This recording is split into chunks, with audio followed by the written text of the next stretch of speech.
Before the sun even hints at the horizon, the world around Dr. Lila Grant's veterinary clinic sits silent and breathless beneath a heavy layer of snow. The only sound is the sharp crackle of ice beneath her boots as she steps outside to check on the generator. It's the kind of cold that burrows deep, the sort that turns every exhale to vapor, and every step into a careful calculation against slipping. For most people in town, this hour is reserved for sleep and dreams. But for Lila, the mornings are a rare kind of peace. Out here, no one expects anything from her. Out here, she's just another figure wrapped against the cold, blending into the white silence. But this morning, the peace is different. Something feels off as she walks past the hay shelter behind her small clinic. The snow is ruffled around the edges, uneven, as if something large has been dragged across it. She slows, frowning, then squints through the shifting gray light at a dark shape curled up in the straw. It's not a dog, she realizes.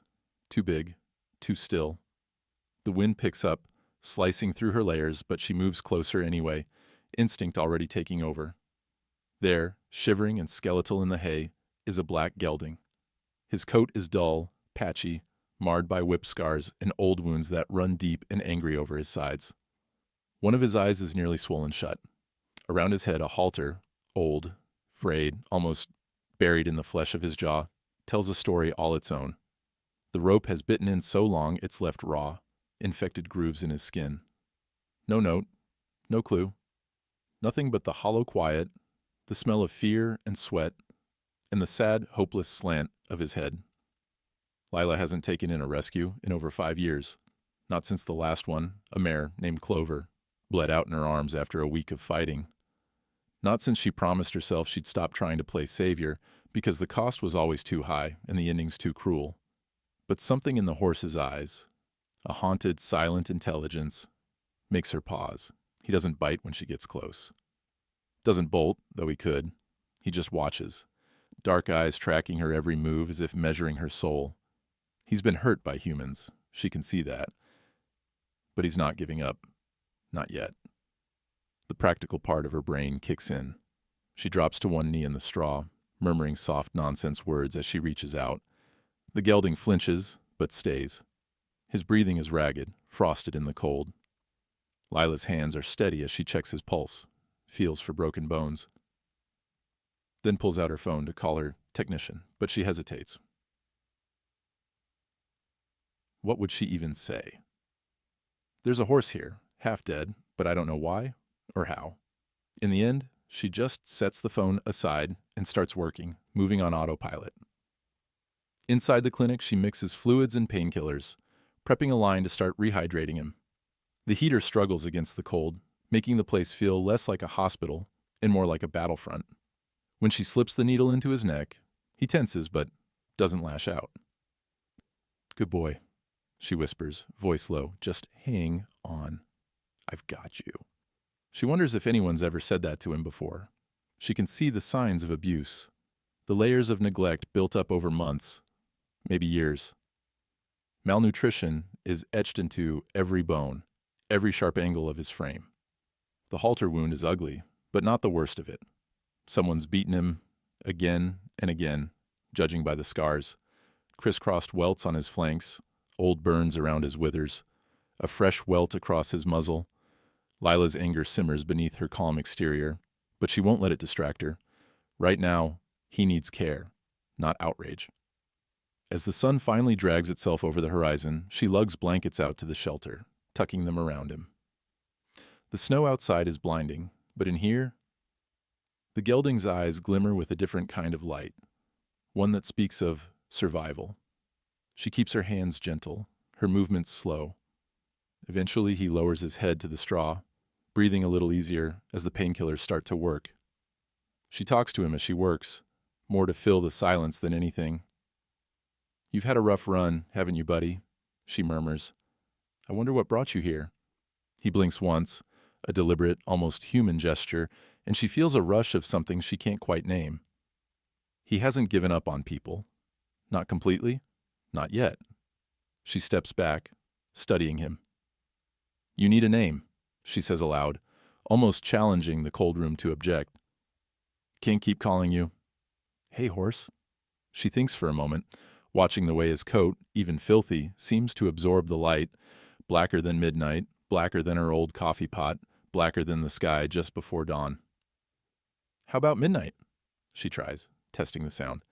He blinks again, slow and solemn, and for a heartbeat she thinks maybe, just maybe, he understands. "Midnight it is," she says, a note of decision in her voice. The hours crawl by. Lila works through her patient roster in a fog, her thoughts circling back to the horse in the shelter. She checks on him between appointments, noting every small change, the way his ears perk at footsteps, the tentative stretch of his neck toward a water bucket, the exhausted way he settles back into the straw when he thinks no one's looking. She catches herself hoping, hard, for a miracle, though experience tells her not to trust and hope too much. That night, she brings her dinner out to the shelter, perching on an upturned bucket just outside the gelding's reach. She eats in silence, watching the snow pile higher, feeling the weight of old memories pressing in. Midnight watches her back, unblinking, as if measuring whether she's worth believing in. "I wasn't planning on this," she tells him, breaking the silence. "Wasn't planning on anything, really. Guess you changed that, huh?" He doesn't answer, of course, but when she stands to leave, he shifts in the straw and exhales, a long, shaky sigh, like someone letting go of the past. For the first time in a long time, Lila feels the faintest flicker of hope. Maybe not every rescue ends in heartbreak. Maybe some just need a second chance, a little warmth in the cold. And out in the shelter, as the night stretches on and the wind howls, Midnight waits, eyes open, trusting for the first time in ages that morning might bring something better. It's 2 days since Midnight appeared in the cold. The clinic's routine resumes, a patchwork of animal emergencies, paperwork, and quiet moments spent checking the black gelding in the shelter. The snow lingers, muffling sound, hiding the battered corners of Lila Grant's heart that she thought she'd patched up for good. Every hour she checks Midnight's wounds, changes his bandages, whispers encouragement. It's become a rhythm, just the two of them, survivors in their own ways, learning to share the silence.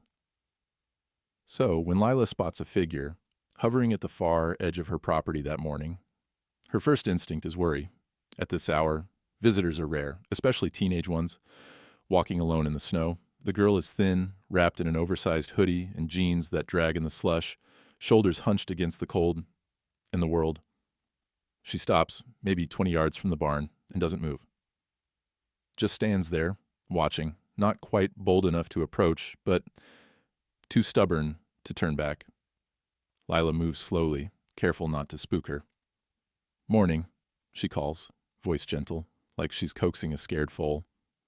"You need help?"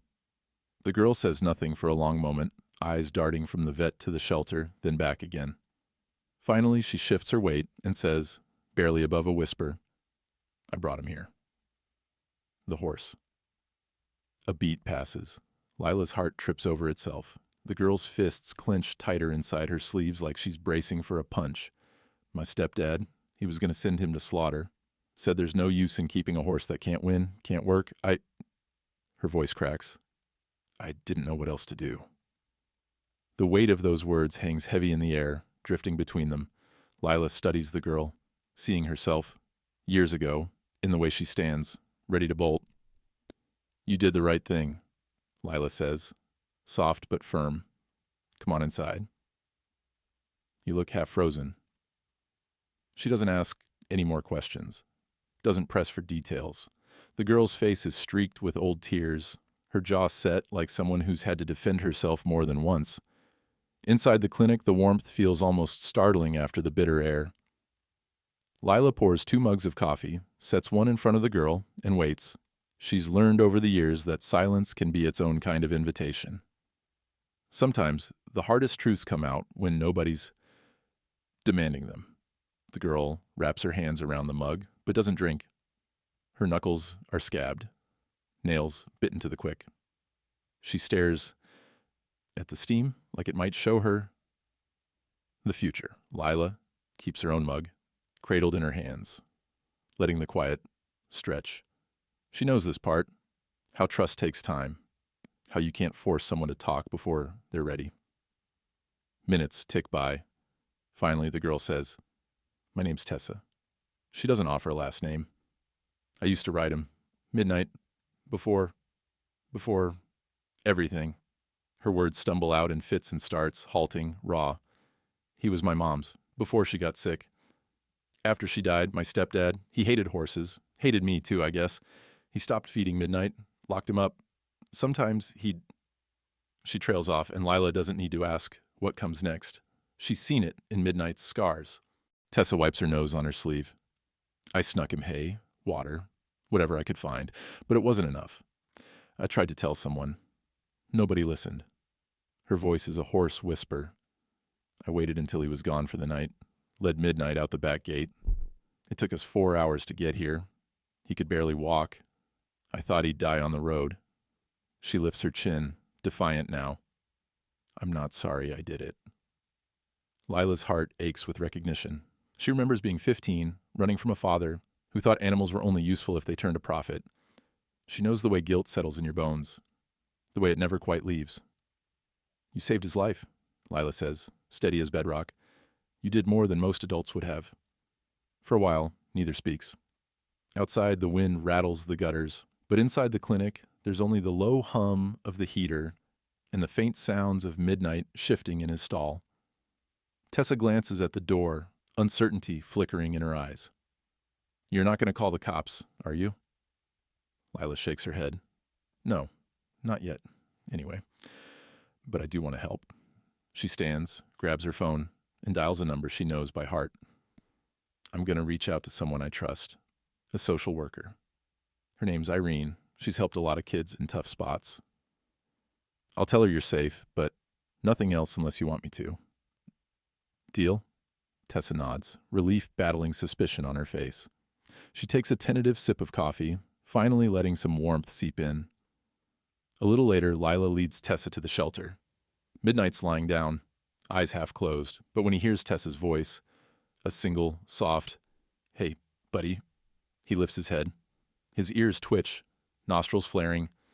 For the first time since arriving, Midnight moves of his own accord, struggling to his feet despite the pain. Tessa kneels beside him, pressing her face into his neck. Midnight lets out a deep, shuddering breath and stands a little taller. I'm sorry, Tessa whispers into his mane. I'm so sorry. Tears trickle down her cheeks, vanishing into Midnight's tangled coat. Lila steps back, letting the moment belong to them. She watches the way Tessa's hands move, gentle, certain, practiced, despite the tremor in her fingers. Midnight nudges her shoulder, a soft sound in his throat, like forgiveness. The sight aches in Lila's chest, a memory of love and loss she thought she'd buried for good. Back inside, Tessa sits in silence while Lila prepares a simple breakfast. When Lila slides a plate of toast across the counter, Tessa hesitates, then eats quickly, as if unsure when the next meal might come. It's a detail Lila doesn't miss. The day wears on. Irene, the social worker, arrives just before noon, bringing her usual calm presence and gentle smile. She sits with Tessa, listening without judgment as the girl tells her story in fits and starts. Lila steps out, giving them privacy, but she catches fragments, words like safe, nowhere else, and he hurt us. Each phrase tightens the knot in her chest, but she trusts Irene to know what to do. After Irene leaves, Lila finds Tessa outside, sitting with Midnight, brushing the dust from his neck. I can't go back, Tessa says, not looking up. He'll know I took him. He'll be angry. Lila kneels beside her, careful to keep her voice steady. You're not alone. Not anymore. I'll keep you both safe as long as I can. Tessa doesn't say thank you, but the look in her eyes, hope fighting its way through years of fear, says more than words could. That night, Lila makes up a cot for Tessa in the clinic's break room, offering her a little privacy and a sense of safety. She listens to the girl's breathing slow, finally slipping into sleep as Midnight shifts in the barn, comforted by the nearness of the one person who never gave up on him. Outside, the snow falls silently, erasing old tracks and broken paths, leaving everything clean Impossible again. Inside, for the first time in a long time, there's the faint, fragile sense of a family forming. A girl with no backup, a horse with no home, and a woman who once promised herself she was done trying to save anyone. But tonight, with Tessa safe under her roof and Midnight's wounds healing, Lila wonders if maybe, just maybe, she's finally found something worth the risk again. 3 weeks passed, in a gentle, often grueling rhythm that defined recovery. Never a straight line, always 2 steps forward, 1 step back. The world outside Lila Grant's clinic was slow to thaw, the snow gradually retreating in patches to reveal stubborn brown grass, soggy earth, and all the debris left behind by winter. But inside the barn, something fragile but unmistakable was blooming. Hope. Midnight's body changed first. Each morning, Lila recorded his weight, carefully jotting the smallest progress in a battered notebook. At first, it was so slight as to be almost laughable. A pound here, 2 pounds there. But the hollows of his sides filled out. The sunken curve at his neck eased. His coat, still ragged, began to soften with the help of proper nutrition and daily brushing. The wounds on his face and legs slowly closed, scabbed, and finally began to heal beneath Lila's gentle care. And every morning, Tessa was there before sunrise, like some quiet shadow determined not to miss a moment. At first, she would only brush Midnight in silence, her movements stiff, wary, almost apologetic. She always kept one hand on his shoulder, murmuring to him, not to people. Her words so soft Lila had to strain to catch them. Good boy, you're okay. I'm here. We're here. Sometimes she'd sing, just under her breath, fragments of lullabies her mother once sang, lost in the hush of straw and winter. Midnight responded with a patience that seemed older than the earth. He let her touch his head, comb burrs from his tangled mane, untwist the matted knots on his tail.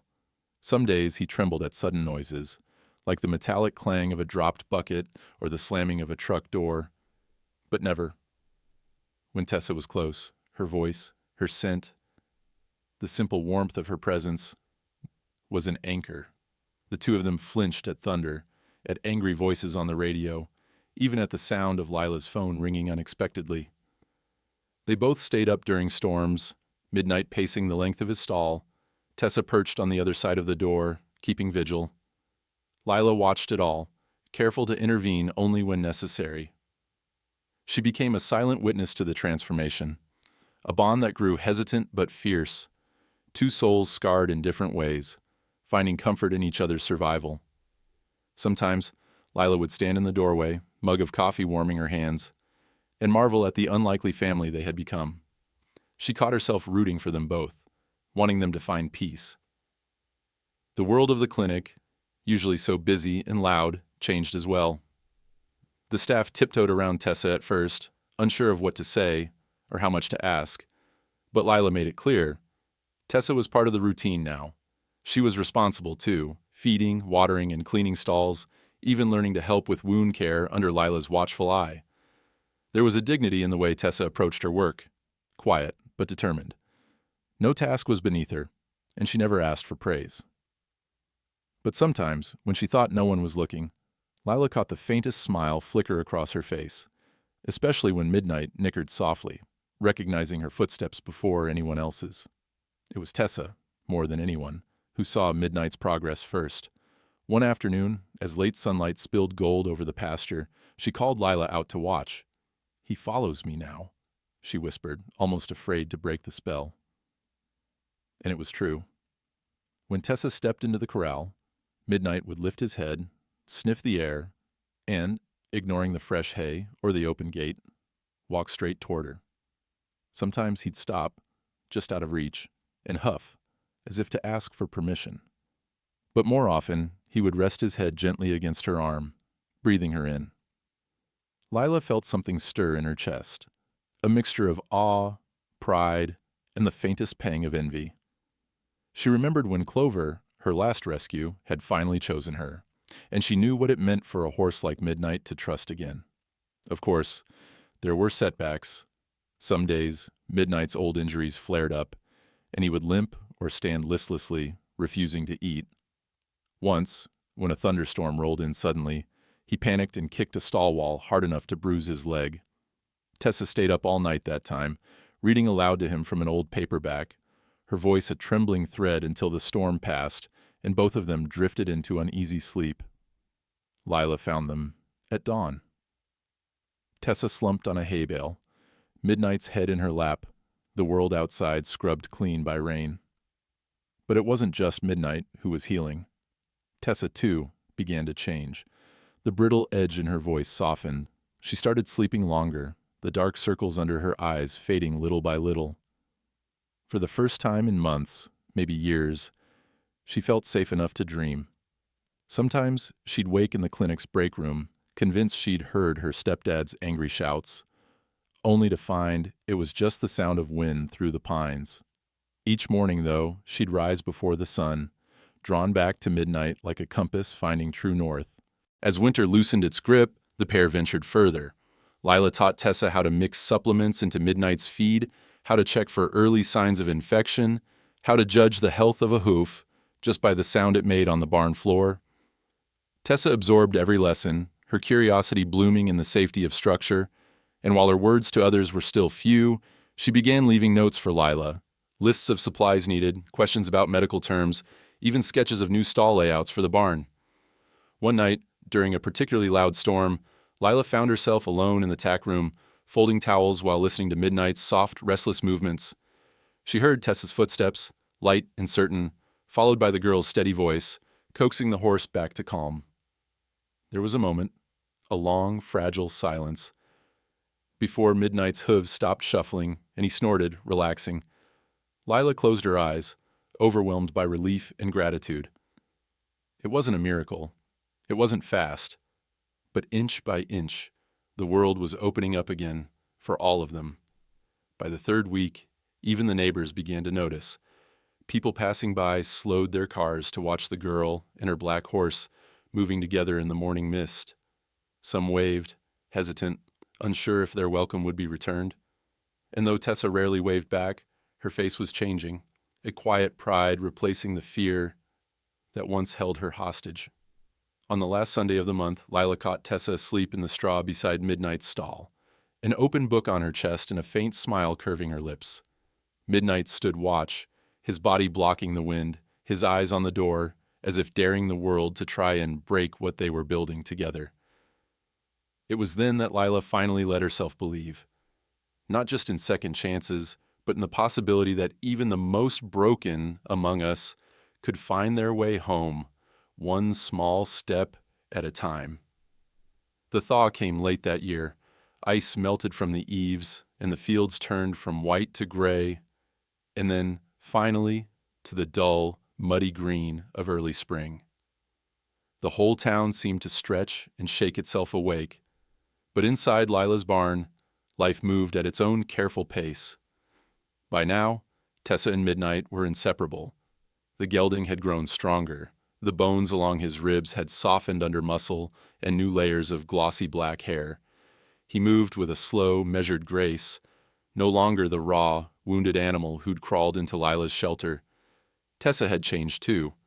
She smiled more, her shoulders no longer hunched, her laughter quiet and rare, sometimes echoing in the barn after a good session.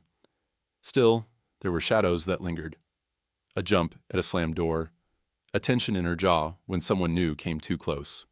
Lila noticed these things, but she also saw what was growing in the empty spaces left behind by old pain, a new sense of capability, pride, and quiet joy.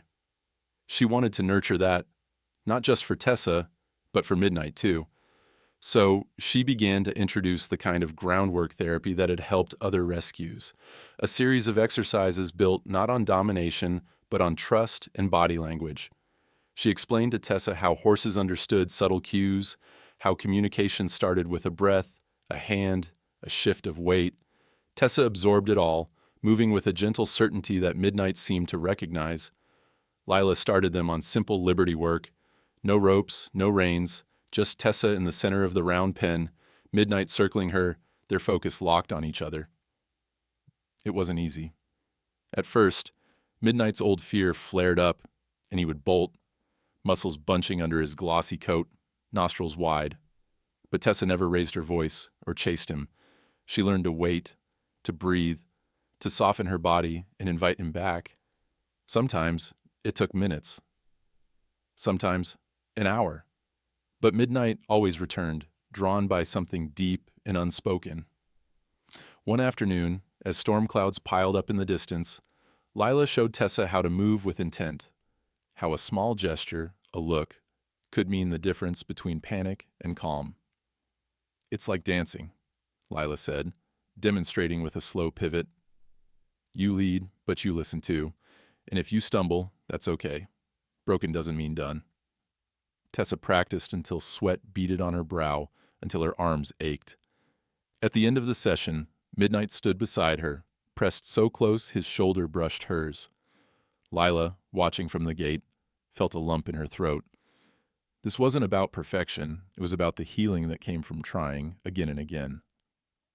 That night, the storm hit. Thunder cracked over the valley, and rain slammed the barn roof in hard sheets. Midnight's fear returned with a vengeance.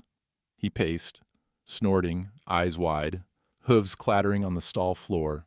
Tessa was there instantly, slipping into the barn in her socks, barefoot and wild-eyed but determined. Lila called after her, but Tessa shook her head. "I have to do this," she said, voice trembling. Lila stood back, her heart pounding as she watched Tessa open Midnight's stall door. She didn't try to put a halter on him, didn't force him into a corner. Instead, she walked into the center of the small arena, hands open and voice steady, even as thunder rolled above. "Midnight, it's me. I'm right here. You're safe." At first, the horse spun away, wide-eyed, his muscles bunching with panic. Rain hammered the walls, a wild soundtrack to Tessa's quiet determination. She began to hum, one of the lullabies she'd sung on the hardest nights. Slowly, slowly, Midnight's frantic circling slowed. He hesitated at the far end of the arena, watching her, chest heaving. Tessa knelt in the dirt, arms at her sides, and waited. She didn't speak again, just breathed soft and steady. The minutes stretched out. Lila, pressed against the tackroom door, watched with her breath held. Midnight finally stepped forward, nostrils quivering. He stopped a foot away, stretched his nose toward Tessa's shoulder. She stayed still, tears streaming down her face, her whole body radiating calm and forgiveness. With another roll of thunder, Midnight shuddered, but instead of bolting, he lowered his head and nudged her arm. Lila felt tears pricking her eyes as she watched the silent exchange. She knew this was more than therapy. This was two broken souls finding a place where their wounds were understood, where their fear was not a weakness, but a bridge.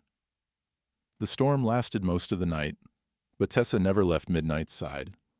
She curled up beside him in the straw, her voice a soft, unbroken thread through the darkness.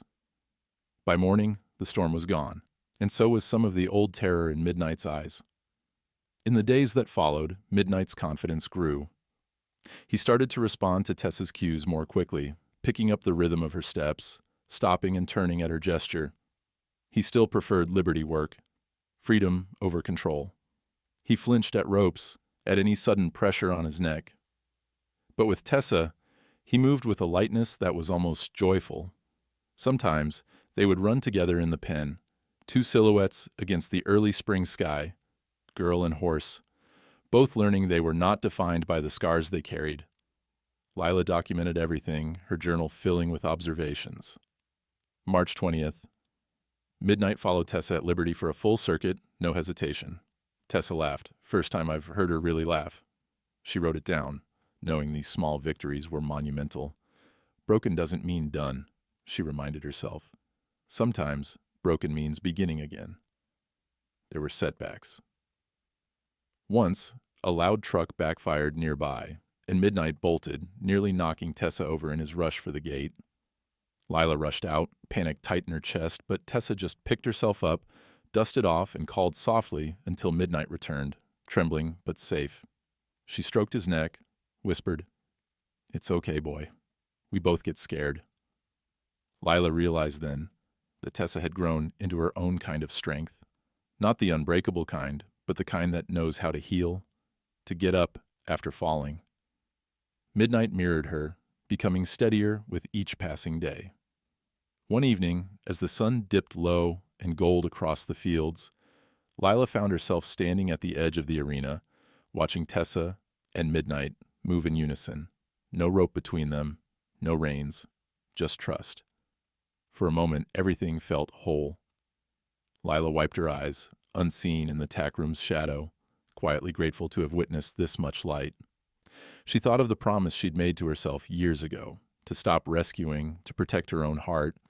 But here she was, breaking her own rules, and finding, unexpectedly, that in helping Tessa and Midnight heal, she was healing too. Sometimes broken doesn't mean done. Sometimes it means you're just getting started. Spring unfurled slowly, bringing days of soft rain and evenings flush with birdsong. The barn, once a place of wary silence, grew lively with routines. The scrape of shovels on concrete, Tessa's quiet laughter, Midnight's low nicker whenever she arrived. Even Lila's staff, initially cautious around Tessa and her bruised, silent horse, began to thaw. They started greeting her with nods and short conversations, letting her into their circle in the only way animal people know, through shared labor and trust built with time. Lila watched the transformation and felt something in her heart settle. But the world outside their sanctuary didn't stand still. There was always another animal in need, another phone call in the dead of night, another story that bled through the barn walls. She felt it keenly, how trauma could spread, sometimes without a sound. That's why she didn't hesitate when the local foster agency called. "His name's Jordan," the caseworker said over the phone, voice heavy with weariness and hope. 10 years old.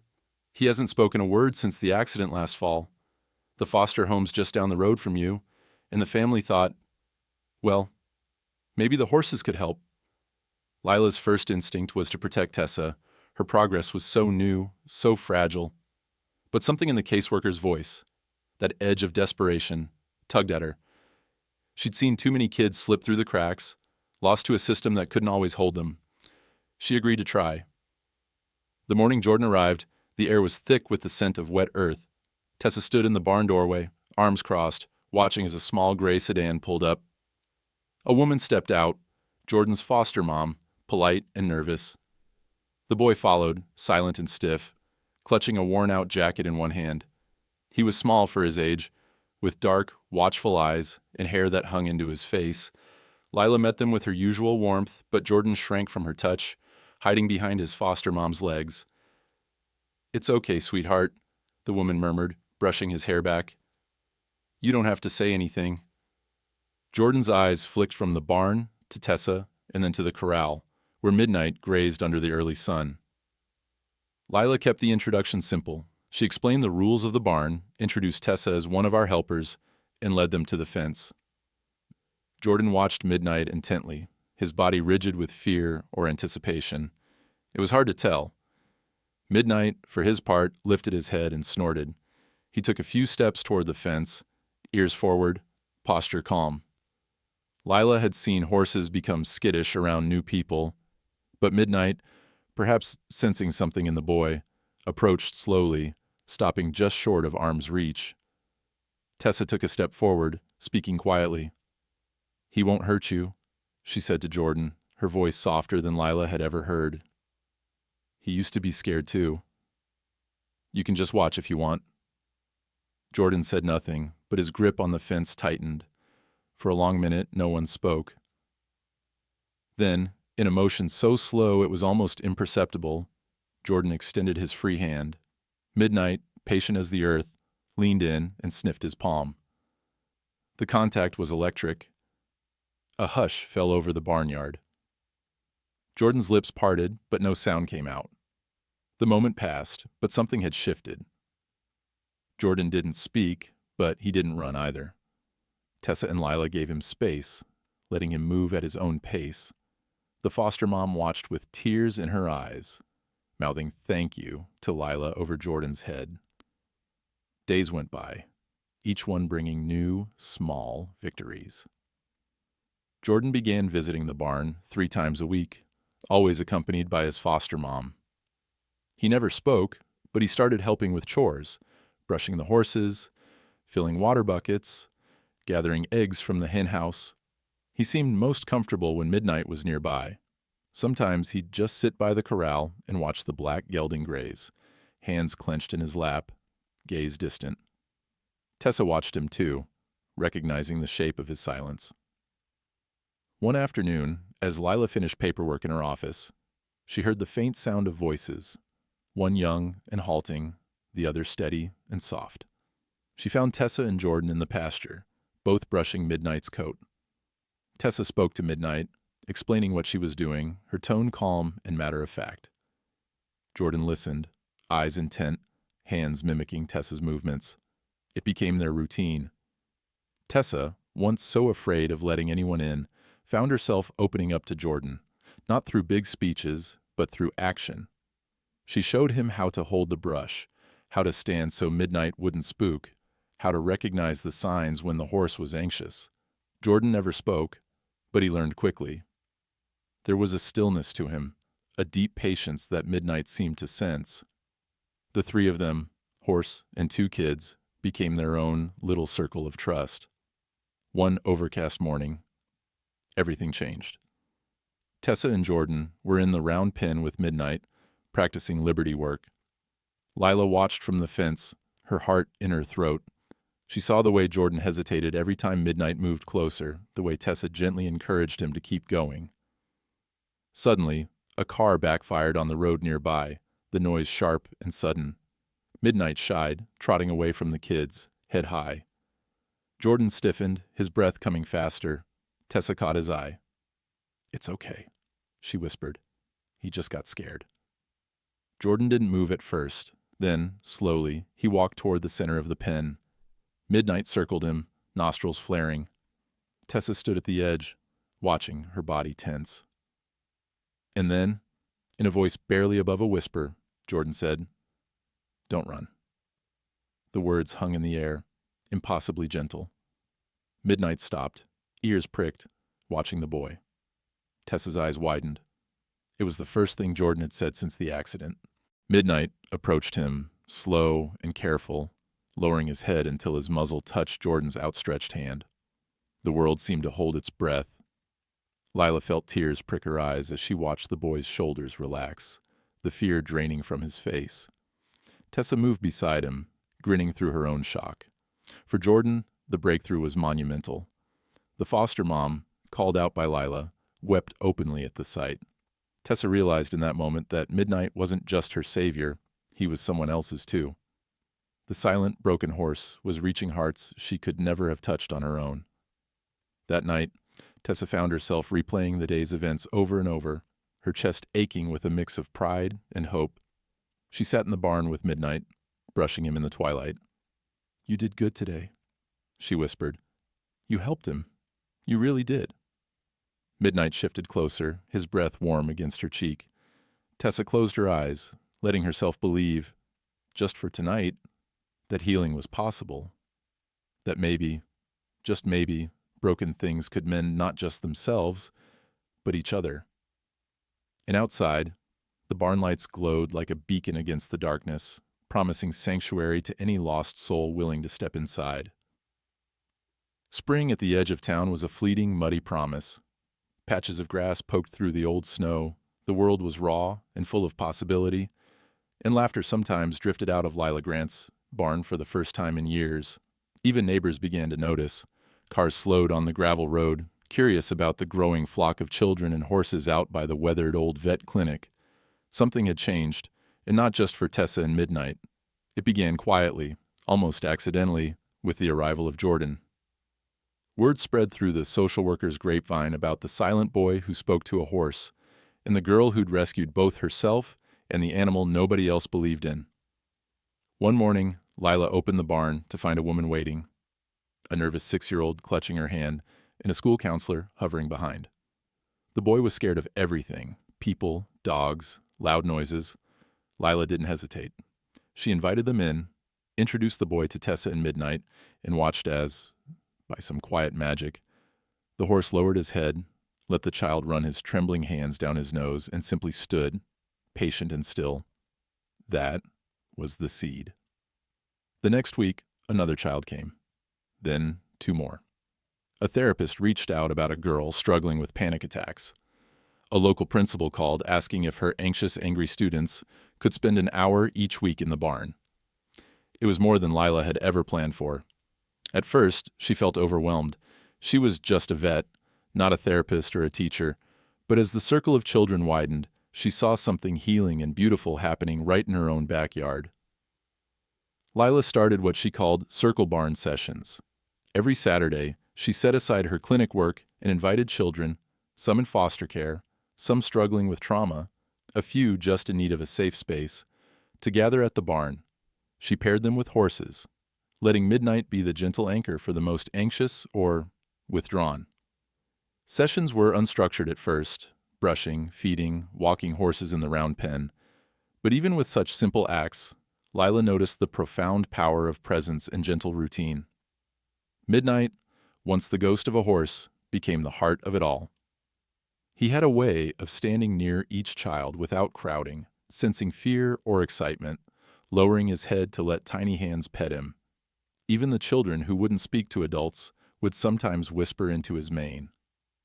Jordan, still quiet but more confident, started helping the new arrivals, showing them how to curry comb, how to read a horse's mood. His first words to Lila were about Midnight. He likes apples more than carrots. She almost cried on the spot. Tessa, finding herself suddenly a role model, was unsure at first. "I'm not good with people," she told Lila. "I'm better with horses." But the kids gravitated toward her, drawn by her calmness, her obvious care for Midnight, and her patient willingness to explain everything twice if needed. Tessa started teaching the younger ones how to ride bareback, just for a few steps, and how to sit still and let Midnight come to them. She found that helping others, especially kids who were as scared as she once was, gave her a sense of purpose she'd never had before. The circle grew, and so did the support. Parents and volunteers began to show up, some with donations, sacks of feed, grooming kits, old riding boots. A retired riding instructor offered to help with basic lessons. The local feed store sent 2 bales of hay each week for the barn kids. Someone dropped off paint and brushes for the children to decorate old horseshoes and hang them around the property. Word traveled through the community. The barn at the edge of town was a place where everyone was welcome, no matter what they carried inside. One Saturday, as the children gathered around, Tessa decided to organize a group ride around the pasture. She let the kids take turns leading Midnight, showing them how to hold the rope lightly and talk to him with their voices and hands. She watched as the most nervous child, a foster girl named Emily, hesitated at first, then grinned when Midnight lowered his head to her level. "He's not scary," Emily said, voice shaking but proud. Tessa smiled, seeing herself reflected in the girl's tentative confidence. Lila watched all this unfold from the barn doorway, her heart full. She had started the sessions as an experiment, a way to help a few struggling kids. But it had become so much more. She saw children learning trust, patience, and responsibility. She saw laughter replacing silence, and hugs where once there were only flinches. The barn had transformed too, no longer just a place for healing wounds, but a gathering point for a whole community learning to believe in each other. Volunteers built a small outdoor seating area by the arena where parents could watch, sip coffee, and talk. Someone set up a donation box at the gate, and each week, envelopes with small bills and thank you notes appeared inside. Lila even found a handwritten letter from an anonymous donor. "You saved my granddaughter's spirit. Thank you for giving us hope." One evening, after everyone had gone home, Tessa stayed behind to sweep the barn aisle. She leaned against Midnight, who stood quietly while she braided flowers into his mane. Lila joined her, holding out a mug of hot chocolate. "You did good today," Lila said, pride clear in her eyes. Tessa looked around at the empty barn, still echoing with the day's energy. "I never thought I could help anybody," she admitted. "I always thought I was the one who needed saving." Lila smiled. "Sometimes the ones who've been through the most have the most to give. You and Midnight, you're both proof of that." As summer approached, the Circle Barn sessions became a tradition. More families signed up. A news crew came out and filmed a short segment, and donations doubled overnight. The mayor himself stopped by with his grandkids, thanking Lila and Tessa for their work and promising continued support. Tessa, once the silent, frightened girl with no backup, had found her place, not just as Midnight's rescuer, but as a leader and mentor to others. She took on more responsibility, planning activities, greeting new families, and helping the youngest kids conquer their fears. She found joy in small moments, a giggle from a shy child, a thank you note taped to her locker, a hug from a parent whose son now smiled more days than not. Midnight, at the center of it all, stood like a living monument to resilience. His scars were still there, but now they were badges, reminders of how far he, and all those around him, had come. On the last Saturday of spring, as the sun set in a riot of pink and gold, the barn glowed with music and laughter. Tessa watched Midnight carry two little girls bareback, both laughing, their arms out like wings. She realized that healing wasn't just about scars fading. It was about building something new, together, in the place where the old wounds had finally been understood. The barn, once a cold shelter for the lost, had become a warm, steady beacon. And for the first time, Tessa believed she belonged there. Summer came in on a tide of golden heat and dust. The barn echoed with the laughter of children and the shuffle of hooves. Life, for a while, felt peaceful, busy, but full of hope. Midnight was thriving. His coat shone under the sun, and he greeted each visitor with gentle patience. Tessa, too, seemed to blossom with each passing day, her confidence growing stronger with every child she helped, every small victory achieved in the circle barn sessions. But some shadows do not disappear, no matter how bright the day. Sometimes, the past waits just beyond the fields, biding its time.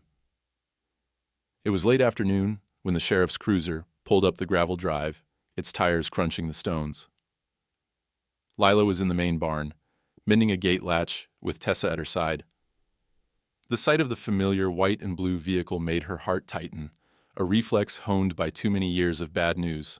The sheriff stepped out, hat in hand. He was a big man, slow-spoken but kind, known around town for letting small transgressions slide if it meant sparing a kid from more trouble. His face was somber. "Afternoon, Dr. Grant." "Tessa." Tessa froze, her hands tightening on the latch. The color drained from her face. Lila felt a protective surge rise in her chest. The sheriff cleared his throat, glancing at his notes. "Got a call from your stepdad, Tessa. He's filed a missing property claim. Says you stole his horse. That'd be your black gelding. Midnight, I suppose." For a long moment, the barn seemed to hold its breath. Midnight, sensing the tension, stepped closer to Tessa, lowering his head until his nose nudged her shoulder. Tessa's fingers dug into his mane. Lila kept her voice calm. "Sheriff, you know I've got documentation. Midnight was brought here in dire condition. I have detailed veterinary records, photos of every injury, and a statement from the social worker about the circumstances. The horse was abandoned, neglected, and abused." The sheriff nodded. "I figured as much, Doc. Still, I gotta do my job. Mind if I take a look at the paperwork?" Lila handed over a thick folder, every note, photo, and vet log, all carefully organized. "You'll also find a written testimony from Irene, the social worker. She's been working closely with us, and there are statements from neighbors who saw the horse's condition before he came here." He thumbed through the folder for several minutes, silent except for the rustle of paper. Tessa hovered nearby, her body taut with anxiety, unable to look up. Midnight snorted, restless, shifting his weight as if he understood every word. The sheriff finally closed the folder. "Looks like you did everything right, Dr. Grant. And Tessa, you did right by this horse." He paused, his eyes softening. "No charges are being pressed. But I do have to tell you, keep your paperwork tight. He could try again or cause trouble. If you need anything, call me directly." The tension in Tessa's body melted away. She slumped against Midnight, tears tracking down her cheeks, her relief as visible as sunlight. Lila laid a reassuring hand on her shoulder. "Thank you, Sheriff," Lila said, her own voice thick with gratitude. He tipped his hat, then headed back to his cruiser, leaving only the dust and the faint rumble of his engine in his wake. But the sheriff's visit had left its mark. That night, Lila stayed late at the barn, installing new security lights along the perimeter. She double-checked every lock, reinforced the windows, and made sure every important document was copied and stored in a safe. The anxiety pressed in on her chest, the fear that someone from Tessa's past might try to take Midnight away, or worse, drag Tessa back into a life she'd barely escaped. Tessa insisted on sleeping in the barn that night. She dragged her cot to the end of Midnight's stall, curling up beneath a patchwork blanket. Lila tucked her in, trying to keep her worry from showing. "You're safe here," she whispered. "No one's going to take you or Midnight. Not while I'm around." Tessa didn't reply, but she reached out, her hand wrapping around Lila's. For a while, they sat together in silence, listening to Midnight's steady breathing and the distant chirp of crickets. In the deepest part of the night, a sudden clatter echoed through the barn, the sound of a hoof against wood. Lila jerked awake on the couch in her office, heart pounding. She rushed out to find Midnight standing in his stall, eyes wide, ears pricked, kicking the stall door with a restless energy she hadn't seen in months. Tessa was awake too, hair tangled, face pale in the moonlight.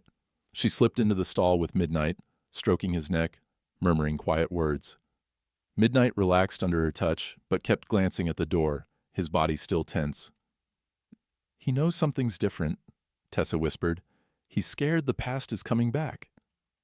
Lila knelt beside her, careful not to crowd either of them. "It's okay to be scared," she said softly. "But you're not alone, Tessa. Not anymore. Midnight isn't either." For the rest of the night, Tessa and Midnight slept side by side, comforted by each other's nearness.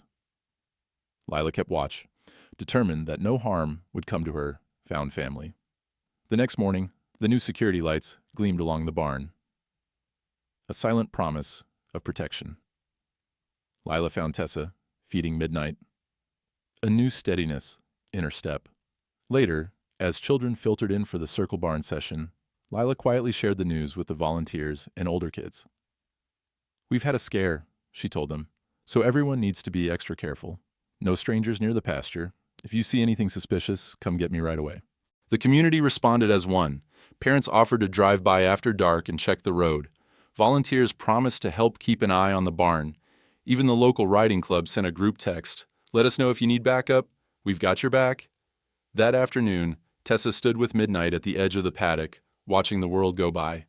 The threat of the past still lingered, like the last cold snap before true summer, but Tessa stood her ground.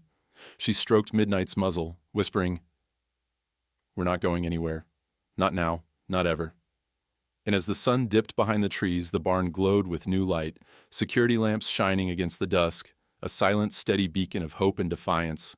Midnight kicked his stall door twice that night, once for old fears, once for new beginnings. But when Tessa came to him, he settled, finally sure that home was here and safe. There's a special kind of light in early summer, the kind that makes the fields shimmer and dust glint in the air, the kind that stretches days into long golden evenings. At the barn, routines had settled into comforting patterns. Tessa's laughter and the slap of hooves on dirt became the soundtrack for a new life. But beneath the surface, a collective tension pulsed, a sense that something could be taken from them at any moment. The sheriff's warning still echoed in everyone's mind. Lila double-checked every window, every latch, every lock before bed. Tessa slept lighter, waking at the smallest sound from the paddock. Even Midnight seemed to sense it, standing guard at his stall, ears pricked at every unfamiliar noise. But their circle was tighter than ever, forged in challenge, reinforced by every act of kindness and solidarity. When news spread through the small town about Tessa's stepdad's claim and the sheriff's visit, the community responded, not with gossip, but with a quiet, fierce loyalty. Parents who once just dropped off their kids now stayed to help muck stalls. Volunteers lingered after sessions to check the fence line. The local feed store started offering a discount, just in case you need extra for the herd.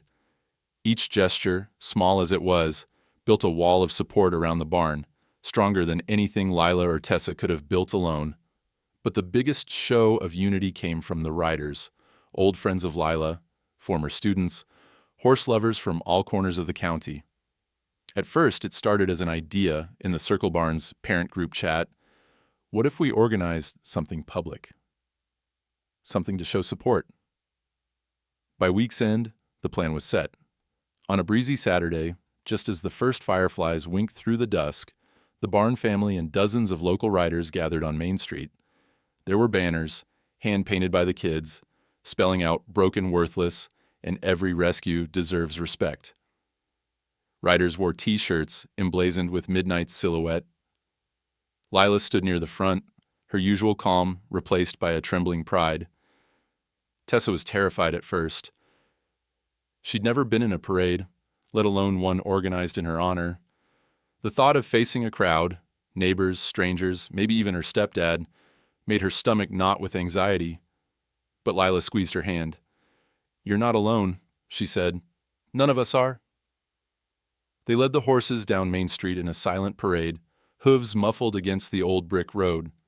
People lined the sidewalks, not shouting but clapping gently, holding their signs high. Midnight walked at Tessa's side, head lowered in trust. Children from the Circle Barn sessions walked too, holding hands, brushing tears from their cheeks.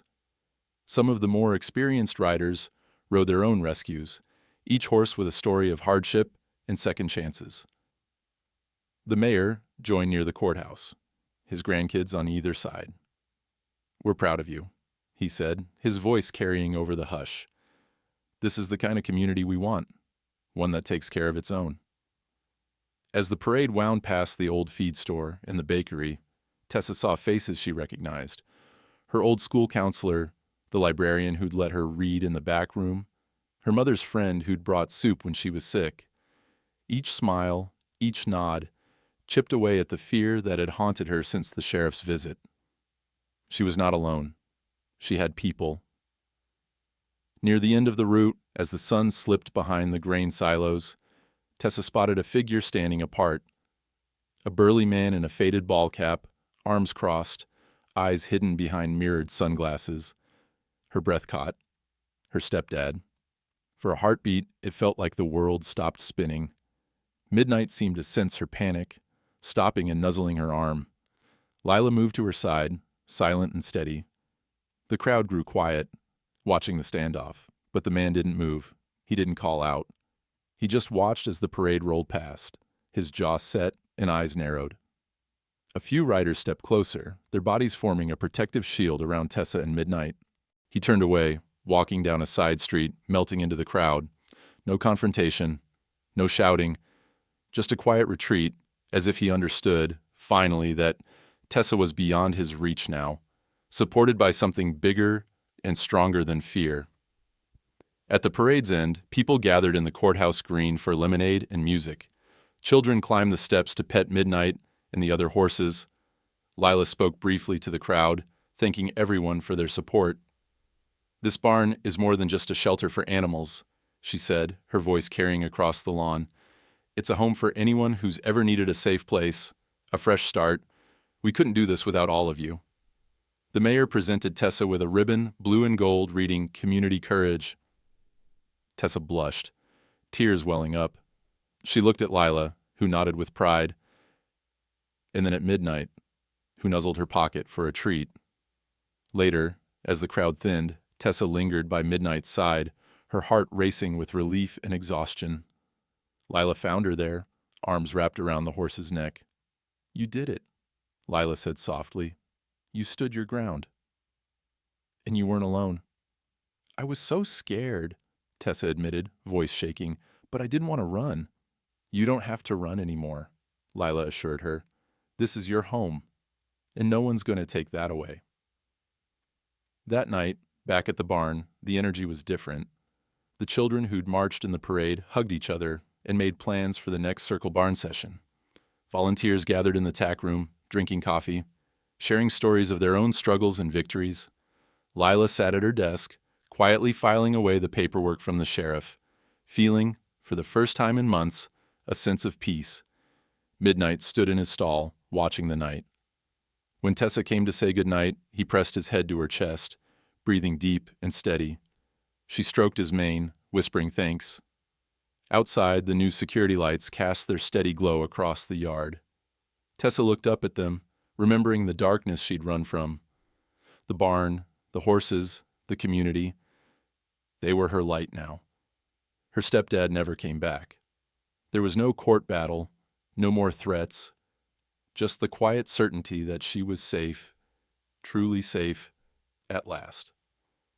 The next morning, life continued. Chores to do, horses to feed, children to help. But everything felt different. Stronger. The barn wasn't just a shelter for broken things. It was a place where broken things learned to stand tall, together. Summer faded slowly, the fields turning from green to gold as August bled into September. The barn, once a haven for just a few, had become a second home for dozens of children. There was never a quiet morning anymore. Laughter and hoofbeats started at sunrise, and the air was always thick with the smell of hay, horse sweat, and the sweetness of ripening apples from the old tree by the drive. For Tessa, every day was full. Circle barn sessions, new volunteers to welcome, chores to share, and kids to comfort.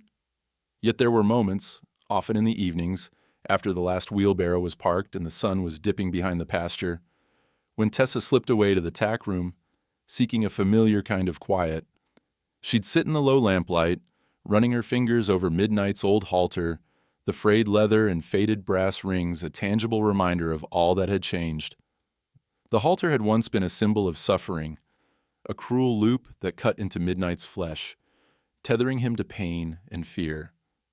But now, with every touch, Tessa saw something different: survival, and the strength it took to break free.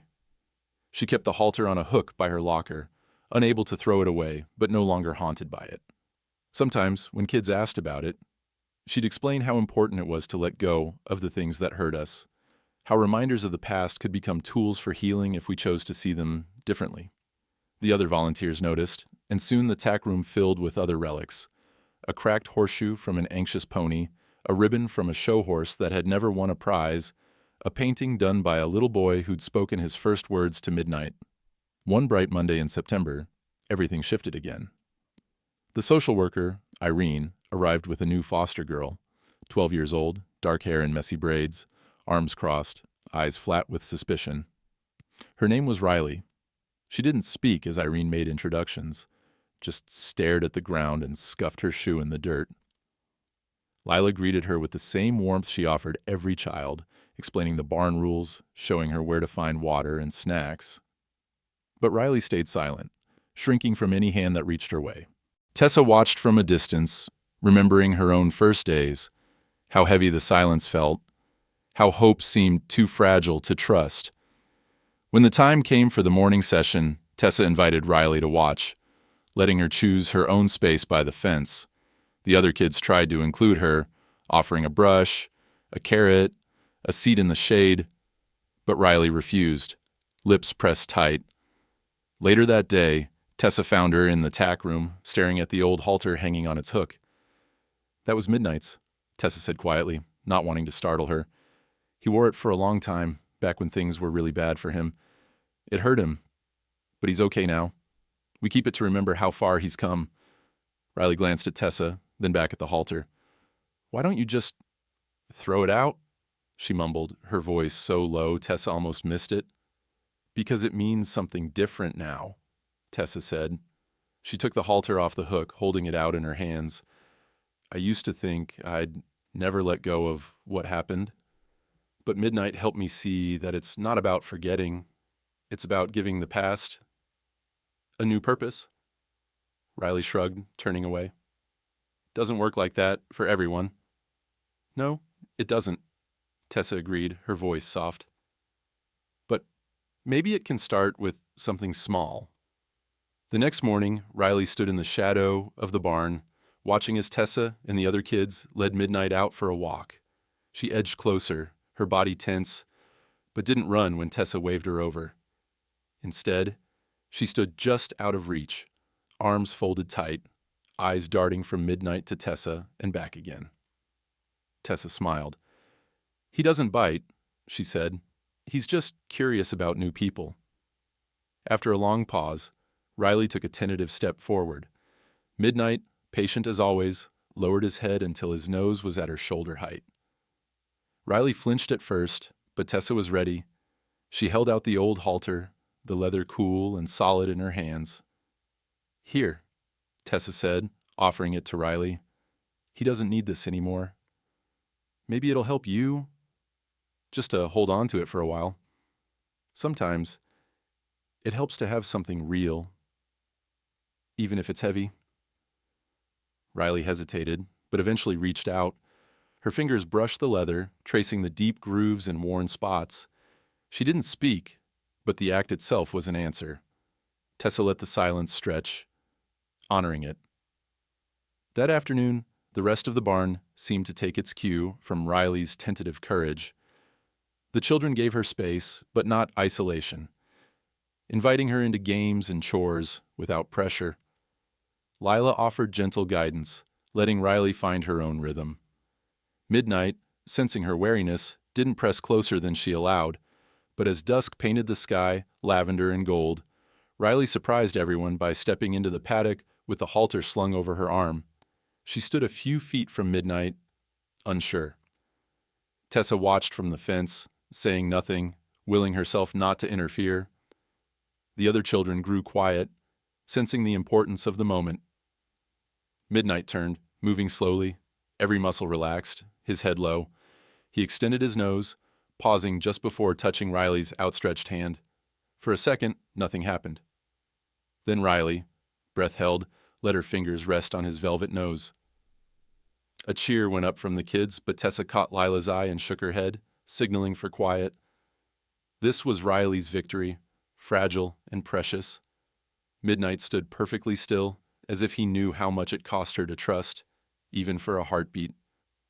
Later, as the barn emptied out, Tessa found Riley back in the tack room. She was still holding the halter, but her grip was gentler now. "Do you think he remembers?" Riley asked, not looking up. "I think he remembers everything," Tessa replied, "but he doesn't let it stop him from moving forward." Riley nodded, lost in thought. For the first time, her posture softened, her shoulders no longer pulled tight as bowstrings.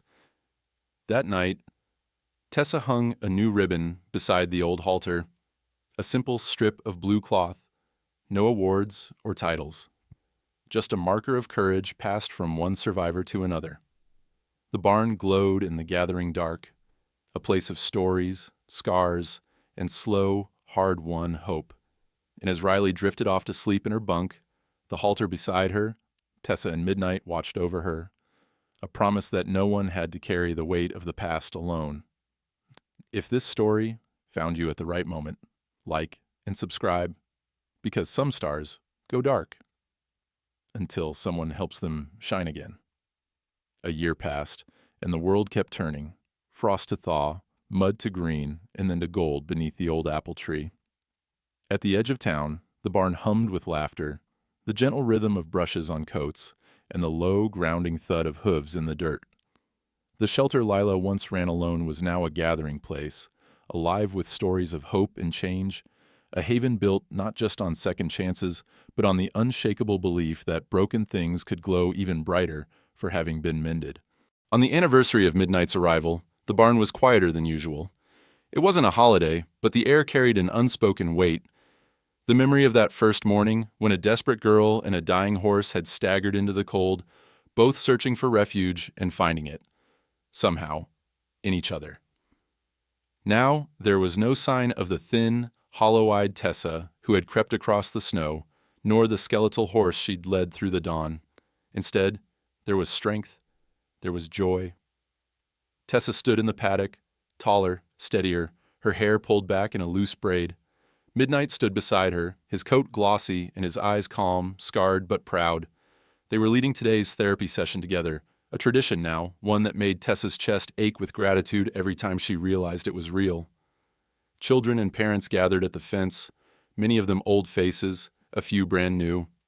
Riley lingered near the tack room, the old halter still slung over her shoulder, its battered leather worn smooth from months of careful hands.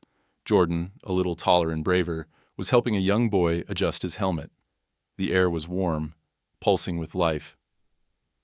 "All right, everyone," Tessa called, her voice carrying across the barn. "Let's get started." They began, as always, with quiet introductions, every child naming one thing that made them feel safe. Some mentioned the horses, others named a friend or a parent. One tiny voice piped up, "The way Midnight smells when he's just had a bath." Lila, listening from the doorway, smiled through tears she didn't bother to hide. The therapy day flowed with practiced ease. The kids brushed Midnight, fed treats to the ponies, and led gentle rides around the paddock. Riley helped a foster girl who trembled at every touch, showing her how to breathe and wait, how to trust a horse's patience. Jordan organized a game of follow the leader, laughter ringing out as a parade of children and horses wound through the summer grass. For a moment, Tessa stood back, watching it all, the energy, the joy, the small, stubborn triumphs. She felt the weight of her old fears and saw them for what they were, shadows, not shackles. Midnight pressed his nose into her shoulder, his breath warm and steady. "We did it, buddy," she whispered. "We're really home?" Later, as the session wound down and parents collected their children, a shy boy who'd hardly spoken all day approached Midnight. He hesitated, then reached up to stroke the horse's muzzle. "He's not scary," the boy said, his voice barely a whisper. Tessa crouched down, meeting him at eye level. "Neither was I," she replied, smiling. "I just didn't know it yet." As the sun began to dip, painting the barn in gold and rose, Lila gathered everyone beneath the old apple tree for a simple celebration. "1 year ago," she began, "a horse arrived here, hurt and afraid. A girl saved his life, and in doing so, saved her own. Since then, all of you have helped turn this barn into a home for anyone who needs a little more light." She raised a glass of lemonade, the children joining her, their faces bright and expectant, to new beginnings, to old scars, and to the courage to let someone help you shine again. That evening, the barn was alive with quiet contentment. Parents lingered, sharing stories of the changes they'd seen in their children, sleep coming easier, laughter returning to mealtimes, nightmares fading. The volunteers swept the aisles, humming, and the horses snorted softly in their stalls. Riley tucked the old halter back in its place, next to a fresh ribbon she'd won at a local show, a ribbon she insisted belonged to everyone. Tessa and Lila walked the pasture together, their steps slow and companionable. "Do you ever wonder how different things might have been?" Tessa asked. "All the time," Lila replied. "But if I've learned anything, it's that you can't always choose where you start. You can only choose where you go from there." A hush fell, deep and peaceful, as twilight settled in. The barn glowed from within, lights shining against the dark, a beacon for anyone searching for hope. Inside, Tessa lingered by Midnight's stall. She brushed him slowly, her motions calm, almost meditative. "Do you remember?" she murmured. "How scared we were." Midnight snorted, bumping her gently. Tessa laughed, tears brimming but unashamed. "Yeah, I guess I do too." Lila watched from the door, heart swelling. Sometimes, she thought, it's not about saving a life. It's about returning the light that was always there, just waiting for a chance to shine again. As the last of the children left, their voices fading into the night, Tessa gathered up the halter, feeling the smooth, well-worn leather, and hung it on its place in the tack room. No longer a symbol of pain, but a testament to endurance. On the wall above it, someone had taped a note, written in a child's hand. "Thank you for helping me find my light." And that was the true miracle. The way a battered horse and a broken girl, neither of them looking to save the world, had ended up saving each other, and then, by sheer force of kindness and courage, saving everyone who came after. The barn was quiet now, but alive with possibility.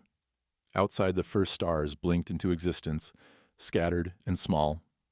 Midnight lifted his head and for a moment seemed to watch them, the scars along his neck soft and silver in the moonlight. Some stars go dark, but some, if you give them the warmth and time and space they need, burn brighter than ever. So if this story found you at the right moment, remember, you're not alone. Like, subscribe, and share, because the world needs more stories that help us all shine.